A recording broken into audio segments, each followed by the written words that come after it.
If there is a problem in physics, mathematics or engineering in front of you, and somebody offers you a particular solution, do you just go to the last step and accept the conclusion?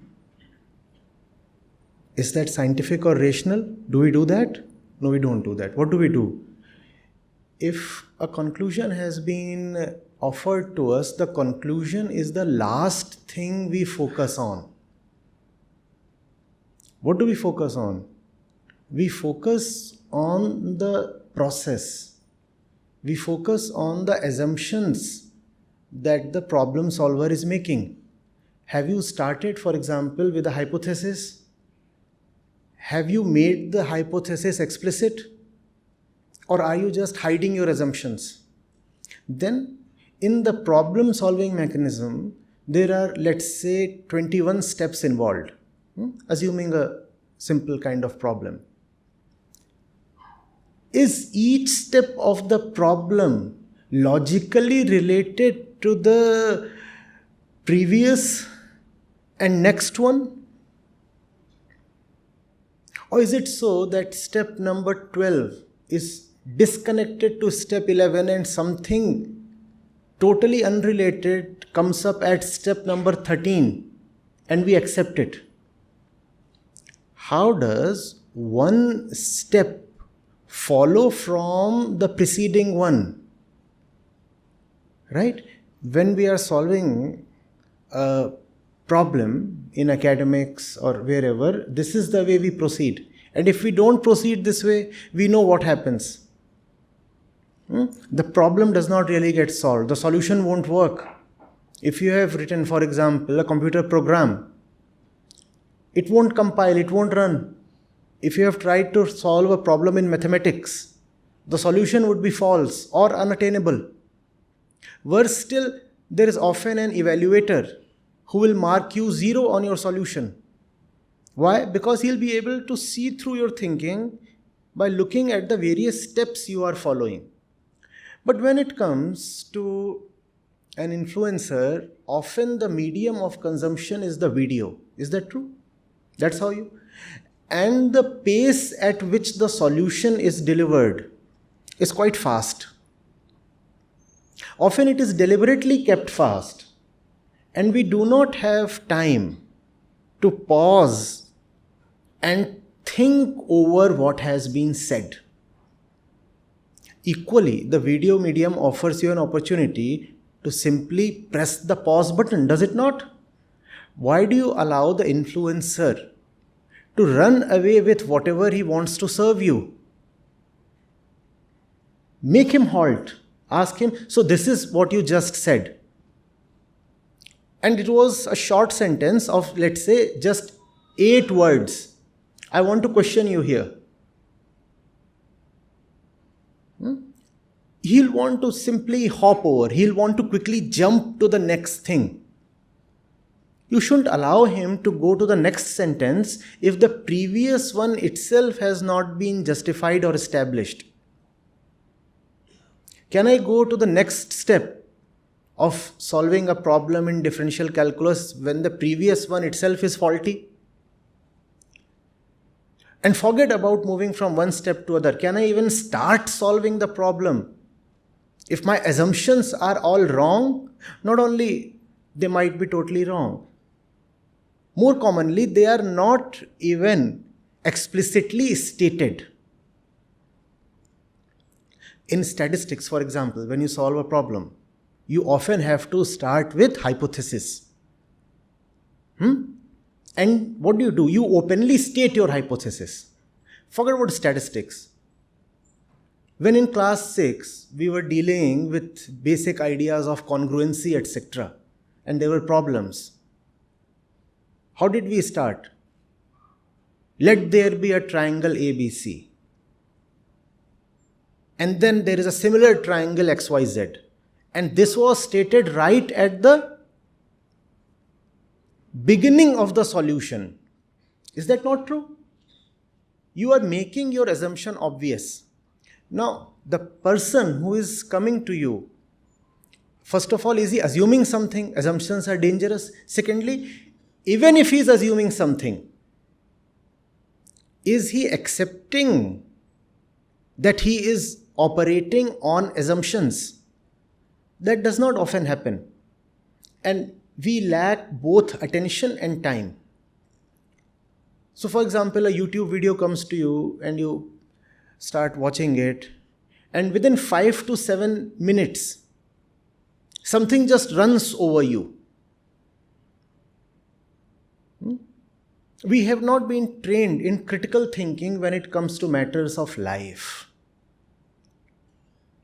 We know how to think critically, but all that skill, all that training, we have somehow reserved only for problems dealing with science and technology, etc., not for problems that deal with life itself. I find it very interesting and also saddening, obviously. There are a lot of people who do very well in science and technology, etc., in their personal spheres are often deeply superstitious. How are these two things possible? These are possible because the same education that told us to think sharply so as to clear the JEE, for example, told us to keep all the thinking prowess aside when it comes to life issues like motivation, like purposefulness,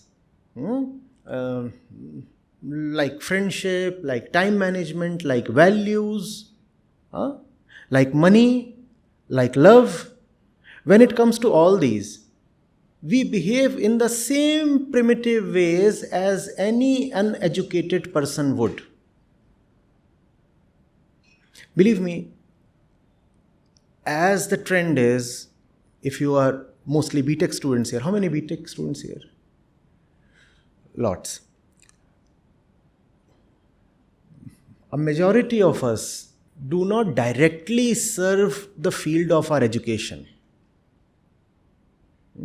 What then is the point in passing through all these years of rigorous training? There is a point. The point is that the mind should become accustomed to looking at anything in life with inquiry. Even if you do not work as a mechanical engineer after having a degree or even a PG in mechanical engineering, still, if you can retain the faculty of critical thought, your education has not been wasted on you. But we do not retain that. In the classroom, we are very inquisitive. In life, we are simply submissive and subordinate. We just accept anything. There is a circuit diagram and there is a certain flow of current, and you will want to know why there are certain fluctuations, where is the impedance coming from, what is going on. And there is resistance and impedance within the mind that we take as just natural and normal, and we do not go into it. Why? And you will find it very interesting that the knowers who came up with the verses in Vedanta were actually taking a process that is very similar to the kind of process you take when you want to solve a scientific problem. Is that not highly liberating? You are so near yet so far. The sages were scientists in one sense, scientists who proceeded through the honest and rigor method of experimentation, observation, and independent verification. That's exactly what you also do in your labs and workshops, don't you? You solve a problem and you start claiming, I have solved it. Will that work? No. It has to be independently verified. If there is no one else to verify it, then you should be the verifier at some other point in time. Because the problem is internal and it might appear solved in one mood, in one frame of mind. So return to the solution 2 days later and question yourself, is it solved? Does it still stand solved as it appeared 2 days back? We don't do that. And that's the reason why very, very ordinary and mediocre people succeed in fooling us. I appreciate the question. People with very little worth, very little understanding of life are able to preach even to distinguished audiences like the one here. How does that become possible? The fellow might be working as a scientist in ISRO or DRDO or probably even in NASA. And he regularly bows down to some primitive peddler of local kind of superstition. Amazing. Now this is magic. How does it even become possible? The fellow leads a state-of-the-art research lab in Europe, Zurich.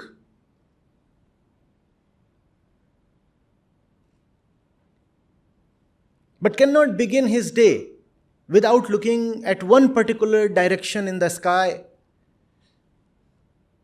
eating one particular kind of dairy product.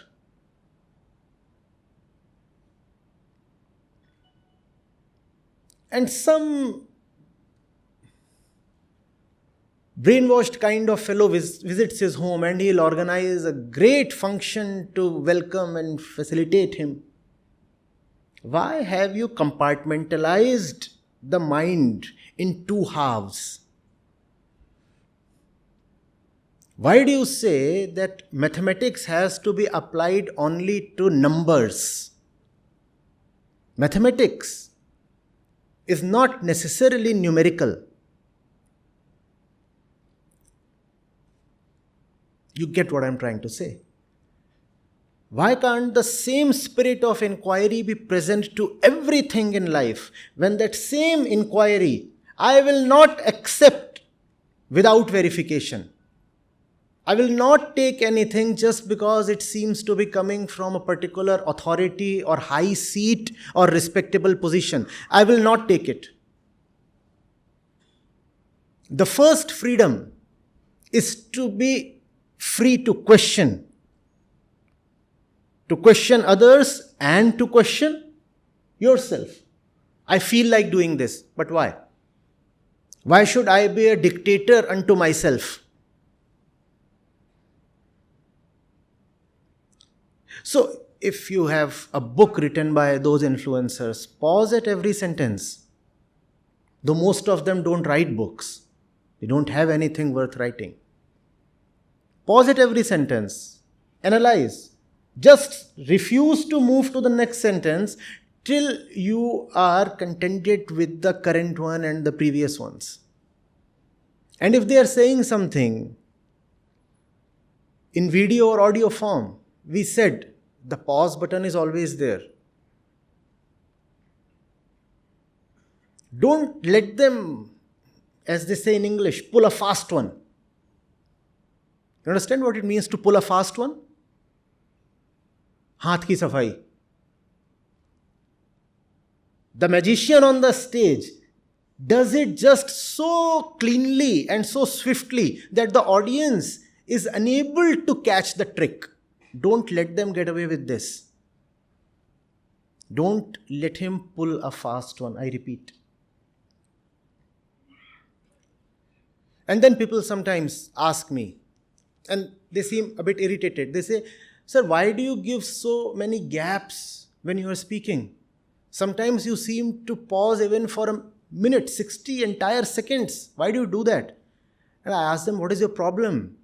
If I give you thinking space, if I give you breathing space, you know what the problem is? We are accustomed to being steamrolled.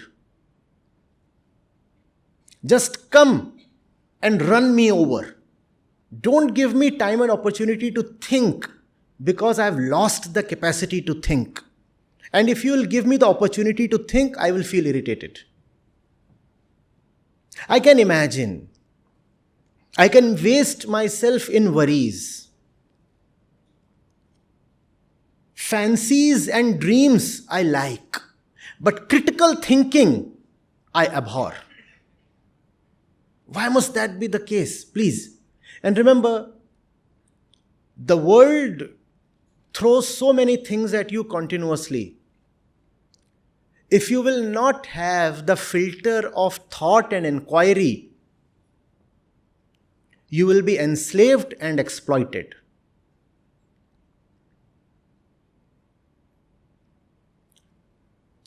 You live in a world full of ignorant beings. And when you are ignorant, you are violent and exploitative. That's a rule. When you are ignorant, you do not know yourself. When you do not know yourself, how do you take care of your anxiety and lack of fulfillment? You try to do that by exploiting another human being or animal or whatsoever is there in the world. You have too many desperate people around you, and they do not know what they are desperate for. But they feel the unease. They feel the internal pain and anger. So they'll do anything to somehow get rid of their suffering. And how do they want to get rid of their suffering? By exploiting others.